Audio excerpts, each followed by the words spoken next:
Alors, débutons. Bonjour, chers parents, bonjour, chers futurs élèves du Collège Jean de Brébeuf et bienvenue à la conférence L'écriture en français à Brébeuf.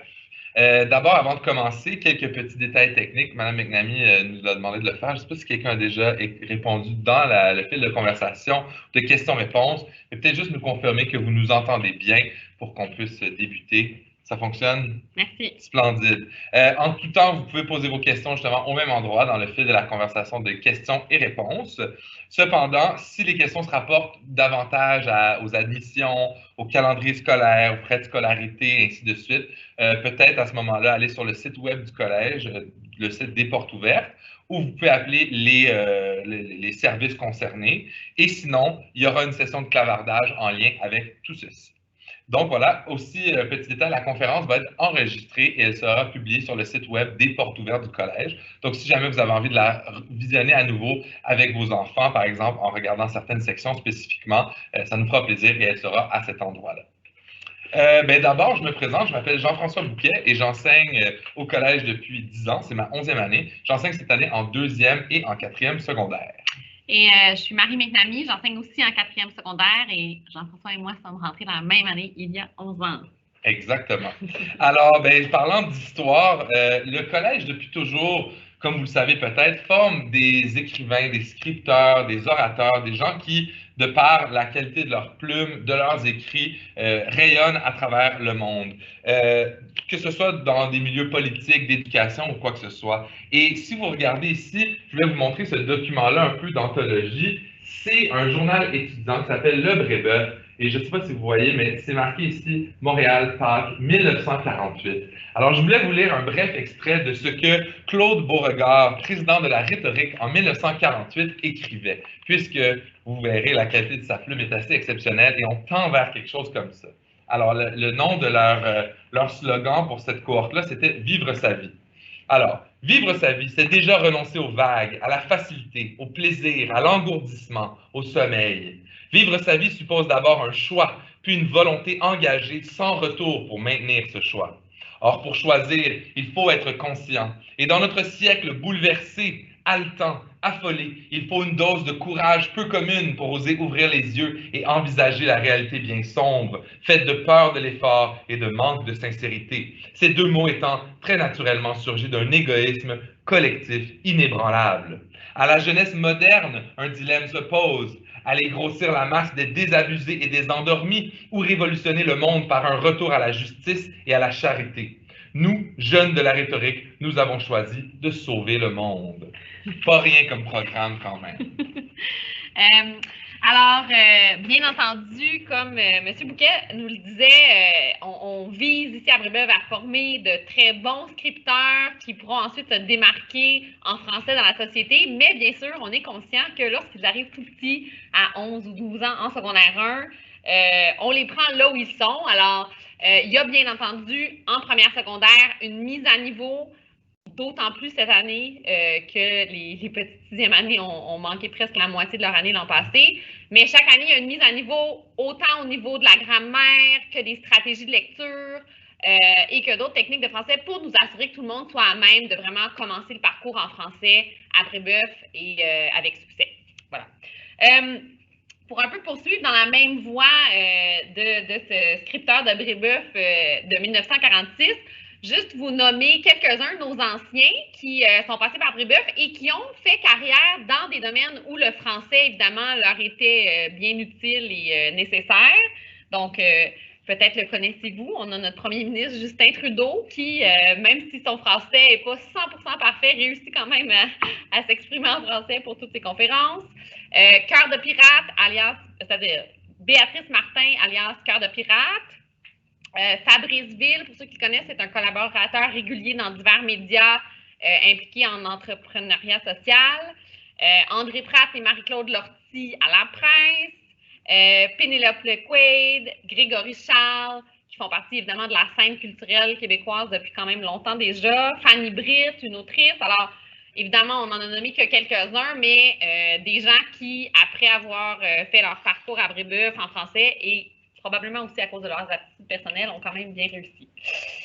Tout à fait. Mais parlant de ça et de différentes personnalités, le département de français, donc le comité de français, est formé de environ 14 profs cette année et qui viennent de divers milieux. Donc, tout ce bagage-là, toute cette expérience-là est mise à profit pour les élèves. Donc, on a des gens qui sont issus du milieu du journalisme, du droit, comme Mme McNamee, du cinéma, de la poésie. Il y en a qui ont des doctorats en poésie, en philosophie, et il y a même des écrivains publiés parmi nos rangs. Donc, c'est pas rien et ça permet aux élèves justement de découvrir ce côté-là, comment l'écriture peut nous servir dans un monde littéraire, mais aussi dans un monde plutôt concret. Et justement, parlant du concret, abordons un peu le programme de français au collège au niveau de l'écriture. On va passer d'une année à l'autre. Et ce qu'on peut dire, c'est que d'une manière générale, à chaque année, il y a un texte qui sera écrit en prose, un texte courant et un texte poétique. Donc, on va regarder ça d'une année à l'autre. En première secondaire, donc, chers élèves, si vous venez et vous joignez nos rangs dès l'année prochaine, la première chose qu'on va regarder, c'est le texte descriptif. Donc, les descriptions littéraires, comment rendre un texte plus vivant en donnant des caractéristiques aux personnages, aux lieux, ainsi de suite. Donc, on aborde toute cette notion-là du récit en insistant sur la description. Par la suite, le texte courant, on va regarder le texte descriptif purement aussi. Et pour ce qui est de la poésie, on va souvent commencer avec les Fables de La Fontaine, puisque c'est un texte qui est toujours aimé à travers les époques, qui donne des valeurs morales et on peut s'en servir pour enseigner toutes sortes de choses, donc la versification, ainsi de suite. Et souvent, les exercices d'écriture qui s'y prêtent bien, c'est le pastiche. Donc, un pastiche, c'est une imitation du style de l'auteur en conservant la structure et plusieurs des éléments du texte original. Donc, c'est comme faire une imitation du style et les élèves s'y prêtent bien, justement, en première secondaire. En deuxième, on aborde, ça c'est un élément peut-être important à mentionner, c'est le premier examen du ministère de l'Éducation. Donc, il y en a un en deuxième et un autre en cinquième secondaire. Celui en deuxième, il s'intitule, c'est un long mot, c'est le texte descriptif à séquence justificative. Essentiellement, c'est un texte où on a une introduction, 2 paragraphes de développement et un paragraphe de conclusion. Et je tiens à vous le dire, les élèves du collège réussissent très bien dans cette épreuve.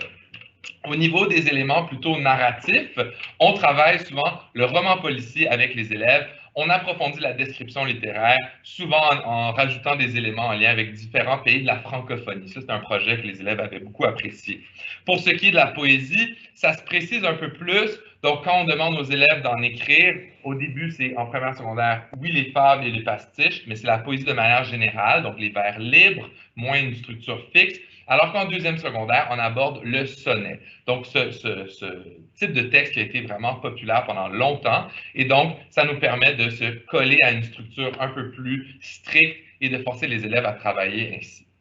Quand on poursuit dans notre parcours au secondaire, on arrive en troisième secondaire avec le conte, comme on l'a indiqué dans la petite pancarte au tableau. Donc, on en lit, on en pastiche, on en écrit. On poursuit le texte informatif. Donc, dans les textes courants, on construit toujours à partir de ce qu'on a fait l'année précédente. Donc, la structure du texte courant qu'on a vu en 2, elle est mise à profit en troisième secondaire avec le texte explicatif.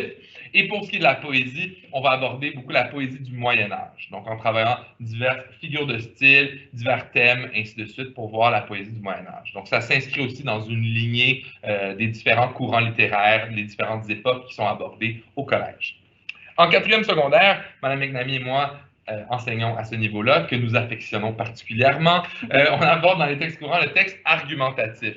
C'est un gros morceau et c'est vraiment un moment intéressant pour les élèves parce que plutôt que de simplement donner des informations et d'informer le public, là, tout d'un coup, on se met à convaincre les gens ou à dissuader les gens. Donc, on tombe dans l'opinion, le texte d'opinion, et ça nous permet d'aborder toutes sortes de sujets d'actualité, de leur donner des techniques de débat, leur enseigner les sophismes, ainsi de suite. Donc, c'est un beau morceau de l'année qu'on travaille avec eux. Et pour ce qui est du texte narratif qu'on travaille principalement, on va voir la nouvelle littéraire, qu'elle soit réaliste, épistolaire ou fantastique, ce qui est très apprécié des élèves aussi, et ils en écrivent. Ils deviennent vraiment des maîtres de ce type de texte-là. Pour ce qui est de la poésie, c'est aussi un élément intéressant. Après avoir travaillé le sonnet et une structure très fixe en deuxième et troisième secondaire, on aborde le slam. Donc, je vais vous en lire un tout à l'heure, ça va peut-être vous donner une idée, mais le slam, c'est essentiellement un genre de texte poétique qui est très rythmé, On a beaucoup de jeux de sonorité, ainsi de suite, et c'est voué vraiment à l'oral, donc à être déclamé en public, comme je le ferai tout à l'heure. Peut-être juste un petit rajout. Donc, comme M. Bouquet le disait, le texte argumentatif est vu en quatrième secondaire, même s'il n'y a pas d'examen du ministère, mais au fond, ça sert un peu d'une pré-préparation parce que c'est un texte qui va également être abordé en cinquième secondaire et qui fera l'objet de l'examen du ministère à la fin de la cinquième secondaire. Donc, nos élèves ici sont vraiment bien préparés pour réussir leur examen final de français à la fin de leur parcours secondaire. Exactement. En 4, on voit le texte argumentatif de type canonique, comme je l'appelle, la structure très académique, alors qu'en cinquième secondaire, c'est plutôt la lettre ouverte. Donc, vraiment, on met à profit tout ce qu'on a vu en 4 et en fait, ça donne une bonne longueur d'avance aux élèves qui arrivent en cinquième secondaire, fin prêt à écrire l'examen du ministère dont Mme McNamee parlait, qui a lieu environ au mois de mai. Donc, ils ont toute l'année. D'ailleurs, il y a une préparation qui est faite, donc une préparation à l'examen, un texte qui est écrit, qui est corrigé souvent par des correcteurs du ministère. Donc, ça permet aux élèves d'arriver tout à fait prêts. Pour ce qui est de la narration, souvent, c'est une récapitulation des différents genres qui ont été vus dans les années précédentes, en poésie également. Mais comme on le mentionne souvent, le parcours en écriture suit beaucoup le parcours en littérature. Donc, en quatrième secondaire, on lit beaucoup de nouvelles, c'est ce que les élèves vont écrire. En cinquième, on aborde des œuvres plus corsées et donc nos attentes par rapport à l'écriture des élèves est un peu plus élevée. Donc, ils deviennent des scripteurs très habiles, très éloquents, rendus en cinquième secondaire. Et comme on le disait, l'examen du ministère concerne la lettre ouverte. Juste peut-être, on va s'arrêter un instant parce qu'on a déjà quelques questions, dont une d'un parent qui se dit un petit peu inquiet parce que son fils n'ayant pas le français comme langue maternelle, bon, il voudrait savoir qu'est-ce qu'on peut faire pour se préparer à être à un niveau acceptable à Brébeuf. Alors, d'abord, comme je vous le disais tantôt, c'est sûr qu'en arrivant à Brébeuf, les élèves vont faire une mise à niveau en français. Toutes les notions qui ont été vues en 5e, 6e année vont être pas mal reprises. Puis, il faut dire aussi que nos élèves à Brébeuf ne sont pas tous des enfants qui ont le français comme langue maternelle. Alors, on a beaucoup d'enfants ici qui ont le français des fois comme deuxième, même comme troisième langue, et on parvient, à l'aide de toutes sortes d'exercices, de lecture, à les amener, dans le fond, à être des gens qu'on considère comme étant de bons locuteurs, scripteurs, lecteurs francophones à la fin de leur parcours. Ensuite, je vous dirais, dans le fond, s'il y avait quelque chose à faire pour se préparer à venir à Brébeuf, ça serait peut-être tout simplement de lire en français. C'est des fois quelque chose que les élèves ne sont pas beaucoup habitués de faire au primaire ou de très courts livres, alors quand ils arrivent en secondaire 1, pour certains, c'est peut-être quelque chose de plus difficile. Alors, c'est le conseil que je vous donnerais, dans le fond, encourager vos enfants dès maintenant à lire en français, même écouter la télévision en français. Donc, se plonger dans un monde francophone si ce n'est pas leur milieu actuellement. C'est ce que j'allais dire, si le français, c'est une compétence, et c'est une compétence qui se travaille. Alors, c'est pas on est bon ou on est mauvais en français, c'est au fur et à mesure du fait qu'on pratique, comme le dit Mme McNamee, lire, écrire le plus souvent possible, avoir ça en tête, manipuler cette langue-là qui est bien vivante et qui a besoin justement d'être utilisée pour devenir compétent dans cette langue-là. Oui, alors j'espère que ça répond à votre question. Peut-être juste un autre petit élément à l'effet que une fois qu'ils sont à Brébeuf, les élèves qui ont plus de difficultés, que ce soit en français ou en d'autres matières, peuvent bénéficier de l'aide de notre service aux élèves, donc qui inclut orthopédagogue, etc., pour les aider à pallier à certaines difficultés qu'ils pourraient avoir. Il y a aussi à plusieurs niveaux de la récupération, tout simplement, qui est fait soit sur les heures de midi ou après l'école pour aider les élèves qui en ont davantage besoin. Et de manière générale, les profs à Brébeuf on est très disponibles. On a du temps dans notre horaire pour rencontrer nos élèves. Ce que je fais fréquemment à des élèves qui veulent s'améliorer, je leur dis, écris un texte une fois par semaine, apporte-le-moi, je vais le corriger rapidement, je te donne des conseils, des petites solutions, des notions de grammaire. Et souvent, les élèves s'améliorent très rapidement. Donc, encore une fois, ça vient du fait qu'ils écrivent plus souvent, ils prennent le temps de le faire et ils s'améliorent très rapidement. Donc, comme le disait Mme McNamee, que le français soit la langue maternelle de votre enfant ou pas, il peut avoir sa place à Brébeuf tant et aussi longtemps qu'il a envie de vivre dans une culture francophone bien vivante, justement. Je vois d'autres questions, dont une qui se rapporte à l'oral, à l'expression orale à Brébeuf. Ça me fait absolument plaisir de répondre, mais on va peut-être juste avancer un petit peu dans notre conférence sur l'écriture et en abordant, bien sûr, en répondant aux questions, toutes les questions qui seront dans la section questions-réponses un peu plus tard. Alors, ce qu'on a d'autre à Brébeuf, puis ce qu'on a pris un peu l'habitude de faire occasionnellement, c'est pour enrichir un peu le cours de français, puis vraiment mettre les élèves dans une posture de succès en écriture, c'est d'inviter dans le fond des conférenciers qui viennent partager leur expérience, soit d'écrivains, de poètes, et dans le fond d'inculquer des bonnes habitudes ou même de partager des trucs avec les élèves. Alors, quelques exemples. L'an dernier, on a eu Dany Laferrière, qui est venu donner une conférence aux élèves de 5e secondaire, qui lisent d'ailleurs une de ses œuvres, L'énigme du retour. Alors, il nous a entretenu assez longuement sur son processus d'écriture, ce qu'il considérait être des bons moyens de commencer un roman, bon, etc., etc. En 2e secondaire, les élèves ont aussi eu l'occasion de rencontrer Éric Dupont, auteur bien connu de la science américaine, mais dont les élèves lisaient le roman Le Bestiaire.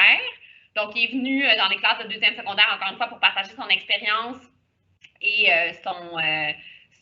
ses compétences en écriture.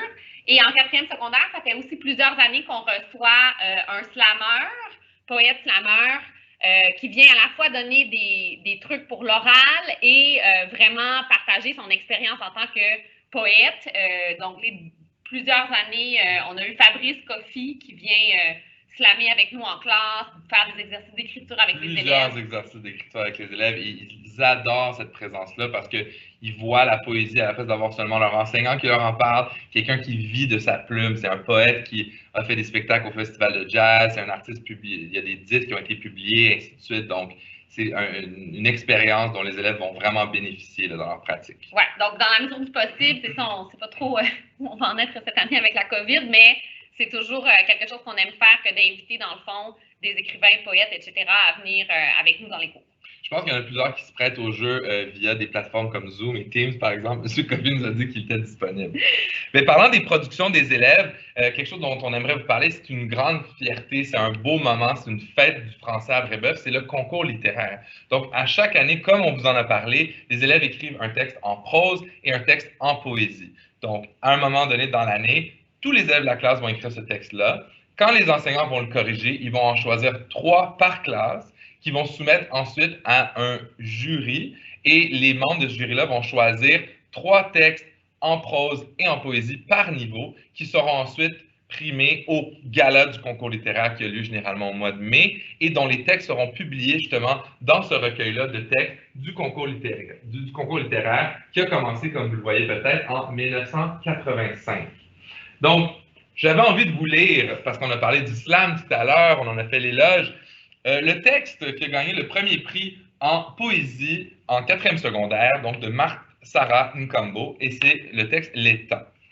Du papier, un crayon et quelques verbes suffisent à réverbérer une averse de pensées, une version de nos songes, une vision de nos actions, de nos perceptions, mais on mémorise. La grammaire amère jetée dans une mer de conjugaison, l'aversion des fusions, ussions, issions, acides nous ride au futur rapproché. On mémorise. Et mes mots risibles deviennent des artifices louables, des subterfuges aux subjonctifs superficiels dont on a saisi le sens, sans moins s'en sentir submergé et nous subjuguer au plus que parfait. On mémorise. À table, on répète, on récite en do, ré pour des récompenses, pour rêver, pour répugner, pour rater, réussir, râler, se réjouir pour son réel au futur simple. Entre le radical et la terminaison, existe-t-il une tournure pour traverser, transgresser ce qui dicte les normes, ce qui nous dit de haut en bas, de gauche à droite, bien que je sois un peu gauche dans mes hauts et mes bas, à l'impératif passé? Mais quand tout paraît compliqué, sans parler genre et nombre, je m'en suis bien gardé. Sur quoi mettre l'accent? Que mettre en ellipse? Règles et proscriptions, prescriptions et restrictions, ne t'en fais pas, mémorise. Ce que je trouve magnifique de ce texte-là, d'abord, c'est l'usage de toutes les références à la grammaire et à la conjugaison. Cette référence-là au temps, justement, d'un élève au collège à qui on demande de mémoriser. Et on aime bien voir, justement, les élèves qui ont développé leur sens critique, justement, qui sont capables d'analyser leur environnement, même leur éducation, et produire quelque chose de fantastique comme ça, dans lequel ils vont parler de leur parcours au secondaire et même de le critiquer de manière tout à fait éloquente. Et maintenant, puisqu'on a parlé de plusieurs choses, parlons de quelques projets qui sont réalisés en classe ou des exercices d'écriture de manière générale. Par exemple, souvent, on va demander aux élèves d'écrire une description qui pourrait s'insérer dans un texte. Donc, on va leur demander d'imiter le style d'un auteur. Ça leur permet de développer vraiment leur style, de découvrir comment les auteurs célèbres qu'ils vont lire peuvent leur enseigner quelque chose au niveau de leurs compétences d'écriture. De la même manière, on va souvent leur demander de réécrire, par exemple, la fin d'un texte. Dans les nouvelles littéraires, on a souvent des dénouements très surprenants qu'on appelle une chute. On leur demande de réimaginer une autre chute ou la suite du récit si la vie du personnage se poursuivait. Un autre projet qui est très intéressant qu'un enseignant de 3e secondaire a fait l'an passé, c'était un projet de correspondance, donc qui a duré plusieurs mois où les élèves de Brébeuf correspondaient avec un groupe d'élèves d'un lycée en France, un collège jésuite en fait en France. Et donc, au courant de l'année, ils se sont échangés plusieurs fois des lettres, puis même certains projets, d'autres projets d'écriture qu'ils avaient fait, donc ils les envoyaient à leurs correspondants. Puis ça a même mené à des échanges éventuellement de vidéos qui nous parlaient, en fait, dont nos élèves, où nos élèves parlaient un peu de la culture québécoise et en échange, ils recevaient des vidéos où leurs correspondants leur parlaient un peu de la culture en France. Donc, un projet d'écriture intéressant. Un autre projet qui est fait habituellement chaque année en première secondaire, dès le début de l'année d'ailleurs, mais qui malheureusement cette année nous échappe, c'est une visite de l'exposition World Press Photo. Donc, les élèves partent, visitent un peu le Vieux-Montréal et ensuite se rendent à l'exposition des meilleures photos primées de l'année. Et à cette exposition World Press Photo, les élèves circulent et finissent par arrêter leur choix sur une photo. Et de retour à l'école, ils vont construire une description littéraire à partir de cette photo-là. Donc, ils mettent vraiment en mots les images qu'ils ont vues. Un projet toujours à grand succès auprès des élèves. Un autre exemple de projet d'écriture, c'est un qui était fait en 5e secondaire. Donc, les élèves étudiaient plusieurs cas de prisonniers politiques actuels. Qu'ils étudiaient via Amnesty International. Donc, ils étudiaient plusieurs cas. Et puis ensuite, dans un exercice de co-écriture, donc ils se mettaient 2 ou 3 ensemble, ils rédigeaient une lettre ouverte où ils faisaient des demandes au nom de ce prisonnier-là. Et les élèves pouvaient ensuite envoyer leurs lettres ou divers souhaits via divers médias à l'aide d'Amnesty International aux réels prisonniers sur lesquels ils avaient fait des recherches et pour lesquels ils avaient écrit. Donc, voilà quelques exemples, dans le fond, de projets d'écriture qui se font à Brébeuf. Donc, pour récapituler, notre objectif en tant qu'enseignant de français, en tant que comité de français ou en tant qu'école, de manière générale, en lien avec l'écriture, c'est de faire écrire les élèves le plus souvent possible, de mettre leurs connaissances grammaticales à profit pour améliorer justement leurs textes, de leur faire lire des textes ou des romans, pièces de théâtre, d'ailleurs on n'en a pas parlé, mais le théâtre également, des poèmes dont ils vont se servir pour améliorer leur pratique d'écriture et devenir d'excellents scripteurs qui feront rayonner le collège et eux-mêmes à travers leurs écrits. Alors, je vous remercie d'avoir été présent avec nous pour la conférence. Je vous rappelle qu'elle est enregistrée, elle sera disponible sur le site des Portes ouvertes du collège. Normalement, à partir de demain. Oui, et nous demeurons disponibles. Donc, dans les prochaines minutes, on va répondre à quelques questions qui ont été posées. Donc, alors, merci et au plaisir de vous rencontrer en personne, dans les corridors ou dans les classes. Et peut-être même aux examens d'admission dans quelques semaines à peine, la fin de semaine du 3 octobre. Ouais. Donc, une première question qui nous demande comment est-ce qu'on travaille l'expression orale, donc de plusieurs façons en Brébeuf. Puis effectivement, c'est une bonne question parce que dans les conférences qui se rapportent au français dans le cadre de nos portes ouvertes, on a une conférence sur la lecture qui aura lieu jeudi, sur la grammaire, la date m'échappe un peu. Il y en a eu une la semaine dernière au sujet de la culture francophone à Brébeuf, les activités parascolaires, etc., qui devrait être disponible sous peu sur le site. Mais il n'y en a pas sur l'oral, ce qui ne veut pas dire qu'on n'en fait pas, évidemment. Absolument pas, exact. Donc, l'expression orale, de plusieurs façons. Déjà, en première secondaire, les élèves, c'est sûr, auront à préparer des présentations orales, mais dans le cadre des cours, on peut faire des exercices de lecture expressive à leur bureau. Habituellement, je peux me tromper, mais habituellement, les professeurs vont privilégier pour un premier exposé oral un exposé en groupe pour permettre aux élèves un peu de se dégainer. Assez informatif aussi. Oui. Donc, présentation devant la classe parfois, mais même parfois aussi des questions qui sont posées par l'enseignant aux élèves qui sont assis à leur bureau. Par exemple, en 3e secondaire, un projet que je faisais quand j'enseignais à ce niveau-là, les élèves lisaient au moins un article de journal en français par semaine, et puis j'allais les interroger dans le fond sur le sujet de leur article, ce que l'article détaillait, l'auteur, les sources, etc.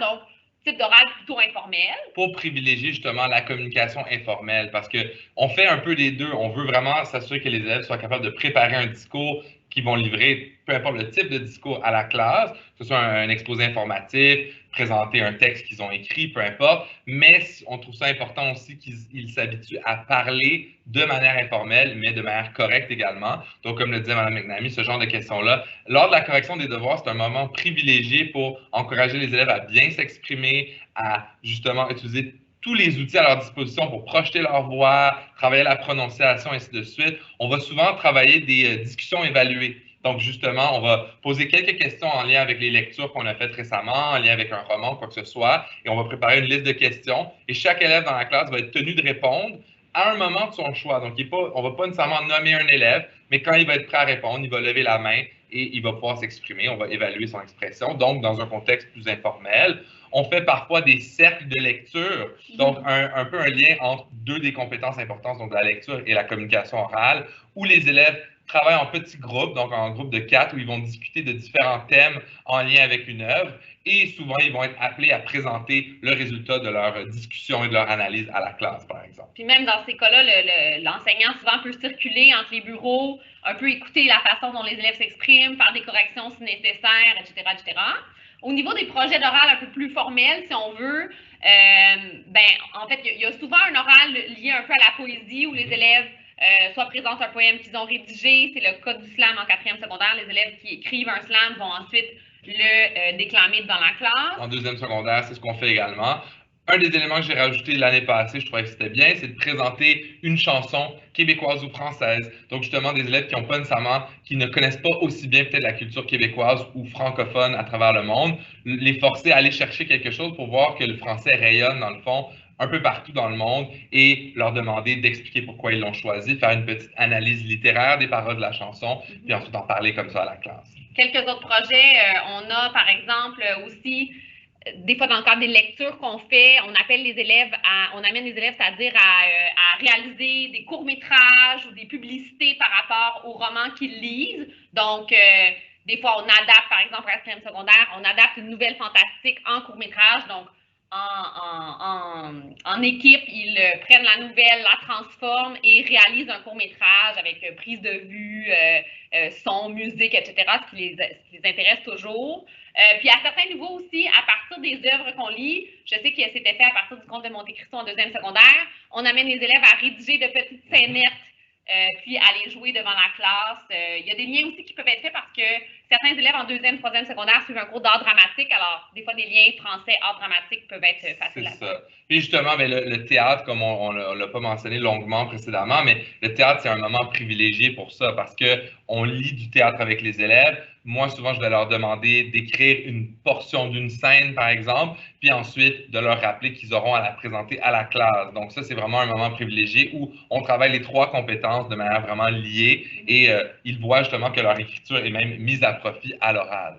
Puis les pièces de théâtre, c'est-à-dire qu'au programme de lecture, à chaque année, il y a presque toujours une pièce de théâtre. Puis en général, ce qu'on privilégie plutôt que de la faire lire aux élèves à la maison, en fait, c'est de la lire en direct en classe, de la jouer un peu, même si on ne s'est pas beaucoup préparé. Donc, ça rend le théâtre plus vivant.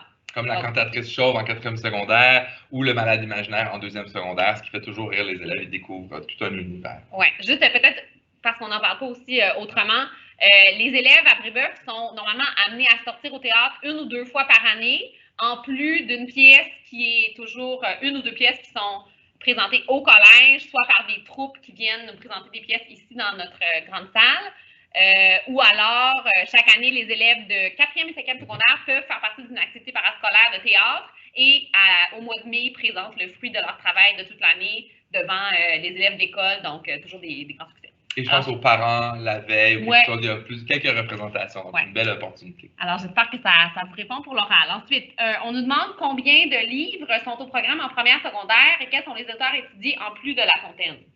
Donc, en général, à toutes les années du secondaire, on étudie, je dirais, entre 5 et 8 œuvres selon la longueur des œuvres. En première secondaire, donc, à part La Fontaine, ils étudient aussi Les chemins secrets de la liberté de Maryse Condé, Les pieds nus dans l'aube de Félix Leclerc. Là, j'avoue que la première secondaire, c'est un peu loin. Là, les autres titres, mais ni l'un ni l'autre, on n'enseigne pas en première secondaire. Donc, on connaît plus les œuvres de la deuxième secondaire. On peut vous en parler si vous voulez. Mais en première secondaire, il y a un Jules Verne. Il y a Michel Strogoff. L'île aux 30 cercueils, qui est lu plusieurs fois. Donc, des petits policiers aussi, souvent, qui sont intégrés dans le programme de première secondaire. C'est ça, exactement. Et toujours de la poésie. Donc, on leur fait lire des poèmes qui seront distribués en classe, etc. Même s'il n'y a pas nécessairement un recueil de poésie qui est acheté au début de l'année. Oui, juste un petit aparté. Donc, à Brébeuf, en lecture, on va quand même toujours amener les élèves à lire des classiques parce qu'on considère que c'est comme un peu l'espace privilégié pour lire, pouvoir poser des questions et comprendre les classiques et les aimer, idéalement. Mais aussi des œuvres plus récentes, des auteurs québécois, des auteurs de l'étranger, de la littérature migrante, etc. Mais je vous inviterais, si vous êtes intéressé à avoir plus d'informations sur le programme de lecture à Brébeuf, à vous joindre à la conférence qui aura lieu ce jeudi midi et qui sera donnée par un professeur de première secondaire, M. Daniel Deschênes. Ensuite, on nous demande, est-ce que l'orthographe et la grammaire sont évaluées dans toutes les matières? Si oui, de quelle façon? Oui. Donc, dans chaque travail qui sera remis par les élèves, il y a une proportion de 10% qui peut être allouée à la qualité de la langue. Donc, en français, que ce soit, évidemment, en écriture, ils peuvent perdre beaucoup plus de points. Il y a environ 50% de la note qui est allouée à la qualité de la langue. En lecture, même chose, donc dans un contrôle ou un examen de lecture, jusqu'à 10%. Et dans toutes les autres matières, les enseignants de ces matières-là vont évaluer la qualité du français à l'écrit. Évidemment, des rappels par rapport au niveau de langage, une manière correcte de s'exprimer en classe, et c'est fait constamment. Mais au niveau de l'écriture, c'est fait de cette manière-là, donc jusqu'à proportion de 10% de la note qui peut être retranchée pour la qualité de la langue. On passe, par exemple, en particulier au rapport de laboratoire, où les professeurs vont insister pour que les élèves s'expriment dans non seulement un français compréhensible, mais un bon français, etc. Que ce soit un développement en histoire, ainsi de suite. Alors, le but le but premier n'étant pas juste de pénaliser les élèves tout le temps, mais de les encourager à surveiller puis à s'efforcer d'avoir un bon français un peu dans toutes les sphères de la vie, comme ce sera le cas à leur sortie de Brébeuf. Et comme on vous le disait tout à l'heure, en les encourageant à s'exprimer dans un français correct, éloquent, ainsi de suite, pour s'y habituer, pour que ça ne devienne pas juste une tâche quand c'est le temps d'écrire un texte, de se forcer, mais de le faire de manière générale quand ils écrivent. Un parent nous demande, dans le fond, qu'est-ce que le slam? On en a parlé tantôt, mais donc, dans le fond, le slam, c'est la forme de poésie qu'on étudie en 4e secondaire parce qu'on essaie de varier les types de poésie qu'on étudie pour que ce ne soit pas toujours la même chose. Donc, en première secondaire, ça va être plus la fable. En 2e secondaire, souvent le sonnet, puis parfois même des haïkus. En 3e secondaire, la poésie médiévale. Et en 4e secondaire, c'est le slam, qui est dans le fond une poésie plus moderne. En anglais, on appelle ça spoken word. Et c'est donc un mélange un peu de rap, de rythme, de slam, de poésie, c'est-à-dire qui se veut, dans le fond, divertissante, actuelle, souvent engagée aussi dans des causes politiques. Ça vient de l'expression slam the door, donc claquer la porte, parce qu'il y avait un auteur, je pense que c'était à Chicago, qui s'ennuyait dans les soirées de poésie à voir des gens lire leurs poèmes. Il disait, il faut aller réveiller les gens, il faut leur donner un art poétique plus vivant. Donc, le but, c'était de choisir des gens dans l'assistance. Ils deviennent les membres du jury et ils doivent dire quels sont les poèmes qui ont été déclamés, quels sont les slams qui ont été réalisés à l'avance, sur scène, dans une soirée poésie. Donc, quels sont les meilleurs? Et ça devenait les gens qui étaient les plus expressifs, qui faisaient des meilleurs jeux de sonorité, comme vous l'avez entendu dans le slam que j'ai lu tout à l'heure. Il y a vraiment quelque chose qui accroche l'oreille, qui nous donne le goût d'écouter le slam jusqu'à la fin. Donc, c'est quelque chose qui est génial. C'est très voué à l'oral, donc on le dit aux élèves, ce que vous allez écrire, vous allez le rester devant la classe. Donc, encore une fois, cette espèce d'alliage entre la lecture et la communication orale qui est vraiment mise à profit à travers l'écriture du slam. On a une colle ici. Alors, quelqu'un qui nous dit, en tant qu'ancienne de secondaire 5, quel est, selon vous, le legs de M. Valiquette, un enseignant donc, de français qui m'a particulièrement marqué? Donc, Monsieur Valquette, malheureusement, n'est plus parmi nous aujourd'hui, mais il m'a enseigné et je vous dirais que c'est d'abord un des enseignants qui m'a donné envie de venir enseigner au collège. Le style un peu théâtral d'enseignant qui est quand même assez prévalent chez nos élèves, chez nos enseignants, pardon, c'est quelque chose qu'on a de Monsieur Valquette. Je vous dirais que son âme est encore présente dans les murs du collège. C'est aussi ce sentiment-là de pousser les élèves à se dépasser, jamais se satisfaire du peu qu'ils sont capables de faire, de leur montrer qu'ils sont capables de mieux.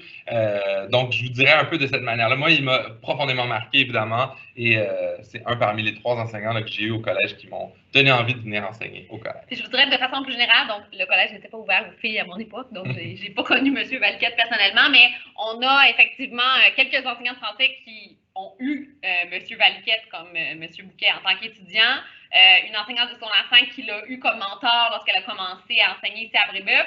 Et je voudrais de façon générale, les professeurs qui sont maintenant retraités, mais qui ont animé le français à Brébeuf pendant si longtemps, continuent vraiment à vivre un peu dans le collège parce que même si, évidemment, on se plonge dans les nouvelles technologies, on essaie d'amener des sujets d'actualité, on a quand même à Brébeuf une tradition dans l'enseignement du français qui perdure, c'est-à-dire au niveau de la grammaire, par exemple, d'aller un peu plus loin, d'approfondir davantage, de vraiment s'assurer d'analyser le plus qu'on peut certaines phrases. En écriture, même chose. Donc, on ne va pas se satisfaire de dire « je sais comment écrire un texte explicatif, donc ça va ». Donc, de toujours aller vers de nouveaux horizons puis les amener les élèves à se dépasser, dans le fond, dans tous les domaines du français.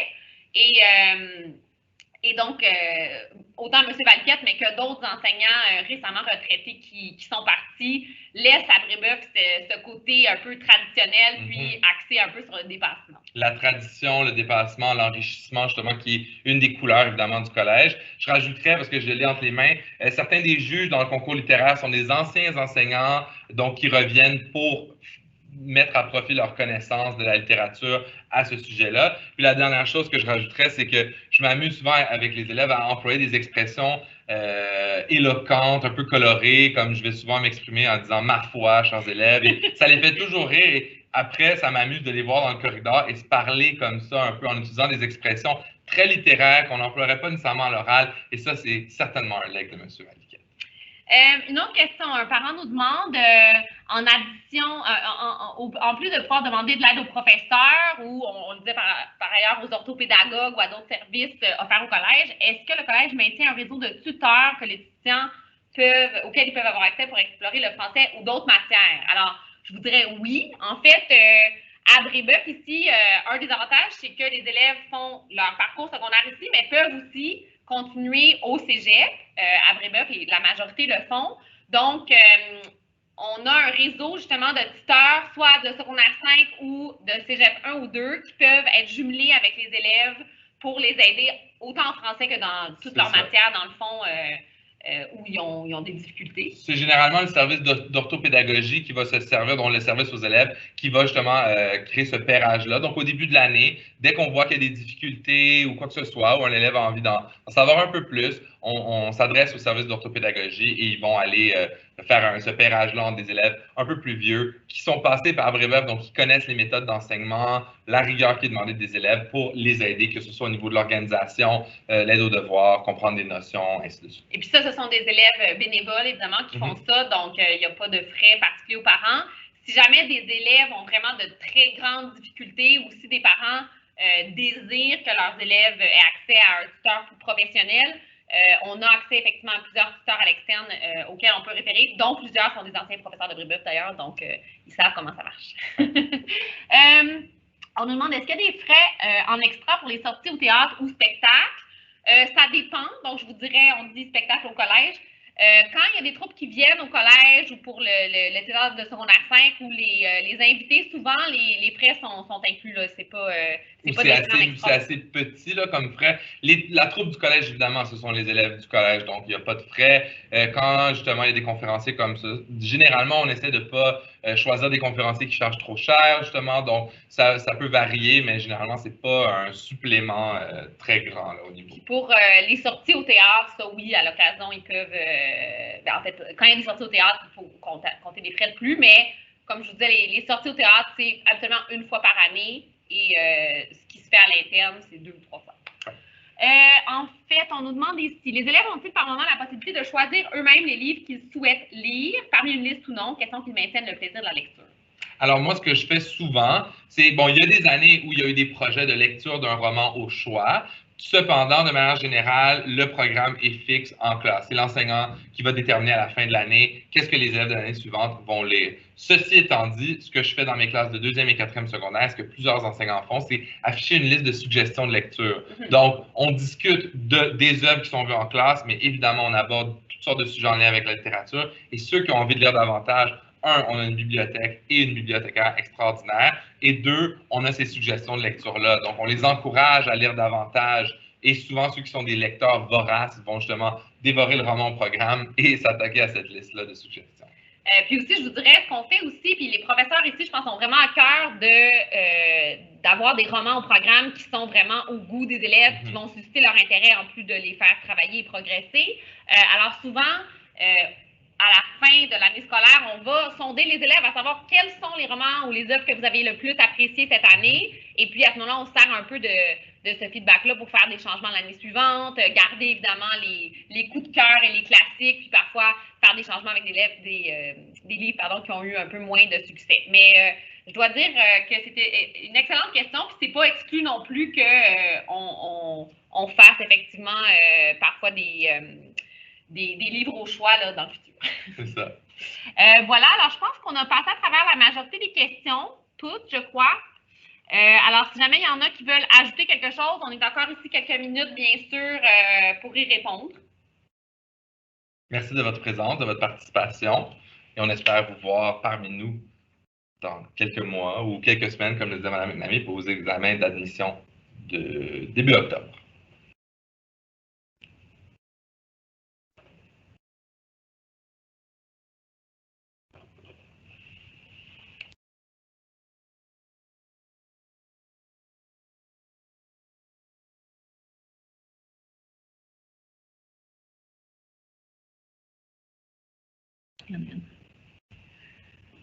Alors, on nous demande les romans font à peu près combien de pages, donc très variable. On a des romans ou des œuvres, en fait, qui sont souvent des longues nouvelles qui peuvent aller de 60 à 120 pages, mais ensuite, on a aussi, évidemment, certains romans vraiment plus d'envergure. En 4e secondaire, on a 3 romans qui sont autour de 300 pages. La 2e secondaire, c'est souvent l'année où on lit vraiment les plus longues œuvres, parce que dans la tradition du collège, en 2e secondaire, on lit toujours un roman d'Alexandre Dumas. Donc, dans certaines classes, ils vont lire Le Comte de Monte Cristo, donc 2 volumes d'environ 700 pages. Évidemment, ça couvre environ 6 mois de l'année. Donc là, c'est pour ça, pour revenir à la question du nombre d'œuvres, dans un cas comme ça, il y a un roman qui va précéder Le Comte de Monte Cristo, un ou deux qui vont lui succéder à la fin de l'année scolaire. Donc là, c'est sûr qu'à ce moment-là, on se concentre sur une œuvre parce qu'elle est coriace, il y a plein de belles choses à voir avec les élèves. Sinon, c'est Les Trois Mousquetaires qui tournent autour de 830 pages. Mais de manière générale, les œuvres les plus longues, comme le disait Mme McNamee, sont d'environ peut-être 300 pages, quelque chose comme ça. C'est la raison pour laquelle en 4e secondaire, on a 8 ou 9 œuvres au programme, dont Inconnu à cette adresse de Cressman Taylor, par exemple, qui se lit en 1h30, comme on va avoir un roman qui va s'étaler sur 4 semaines de lecture, par exemple. Oui, exact. Puis aussi, comme on le mentionnait tantôt, dans le fond, quand il y a une pièce de théâtre au programme, ben, la lecture va habituellement se faire en classe, comme d'ailleurs peuvent faire l'objet d'une lecture en classe des parties de romans. Je sais que quand les élèves arrivent en secondaire 1, les professeurs, souvent, vont commencer le premier roman de l'année avec les élèves. Donc, il va y avoir une lecture en classe, accompagnée pour vraiment leur inculquer des stratégies de lecture efficaces, intéressantes. Puis même à d'autres niveaux, de la lecture en classe ou des moments de lecture accordés en classe pour lire leurs œuvres sont parfois donnés. Puis même à côté des romans, en 3e et 4e secondaire, par exemple, on a des recueils de contes au début de l'année, des recueils qu'on fait ici, là, des recueils de contes de partout dans le monde et des recueils de nouvelles qui sont vraiment lus en classe, à l'oral, par l'enseignant ou par des élèves.